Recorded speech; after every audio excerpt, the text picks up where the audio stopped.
சொக்கநாதன் பெற்றெடுத்த பிள்ளையாராம்.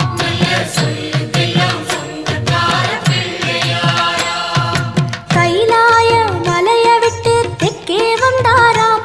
இந்த பிள்ளையார் பட்டி கண்டு இருந்து விட்டாராம்.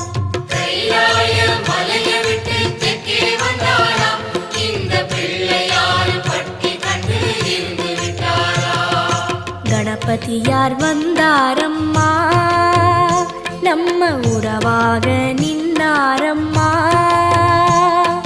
கணபதியார் வந்தாரம்மா, நம்ம உறவாக நின்னாரம்மா.